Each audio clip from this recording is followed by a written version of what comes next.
Yeah, it's just got to stay the standard. And yeah, I haven't been here for very long in BSV, but from what I can tell, it's been a splintered go-to-market strategy that has caused, the delays and the business failures.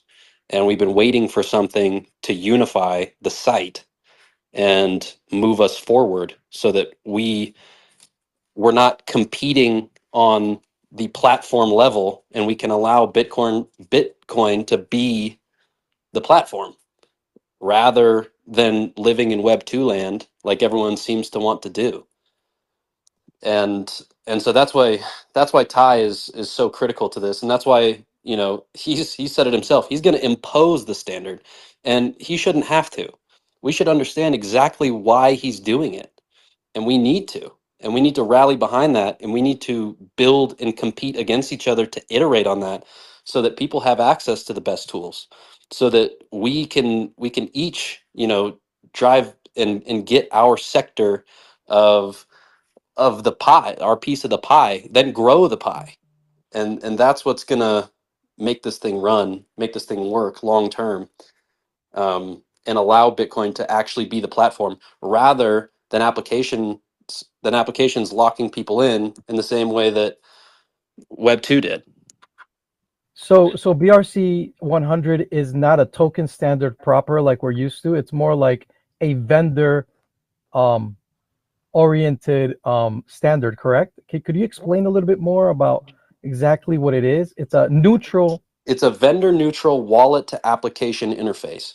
So Awesome. the BRC 100 wallet, so the new SDKs and the new MetaNet client, which aren't that new actually. The Tai built these things like 2 years ago, right? And then BSVA just got hip to it. But the idea is that you have to have the vendor neutral application to wallet communication layer and standard, so that anyone can go compete on the wallet front end, but every app still works. And that's what makes Bitcoin the actual substrate, the actual base layer. It's no longer, hand cash backend that powers the applications and CentBees all by itself, or Rock Wallet can't interconnect. If I have a wallet that's BRC 100 standard, it can talk to every application on Bitcoin. That's the site, right? it, it's nothing more than that, right? In the short term, medium term, potentially long term, there are going to be domains, but the site is Bitcoin, the totality of it, all consuming. Every action, every interaction, every transaction runs through those rails. We can tokenize everything.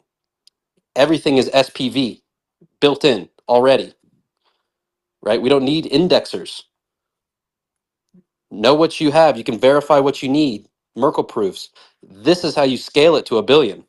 It requires the Babbage stack. It requires BRC 100 so that we can have interoperable applications, so that I can go build, NetSuite, but I don't have to make sure that everyone uses my wallet interface to plug in.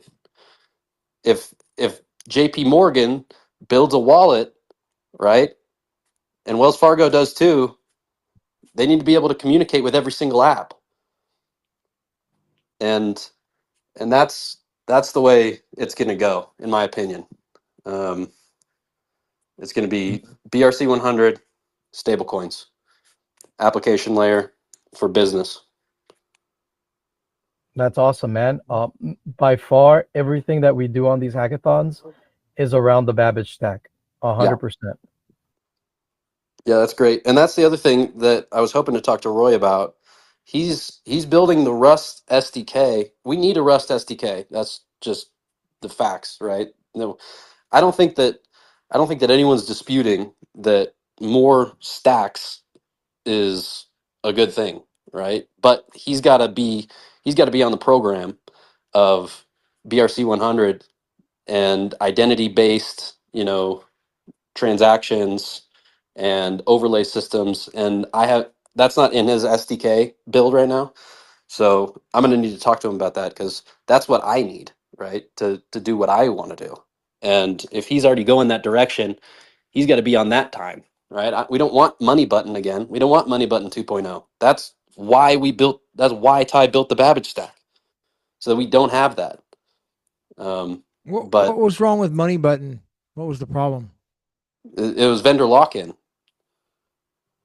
It you had to have Money Button, right? You couldn't. You either used Money Button or your app didn't work. Right. And then when Money Button shut down, all the apps failed. That's Yeah, it what was BRC 100 prevents.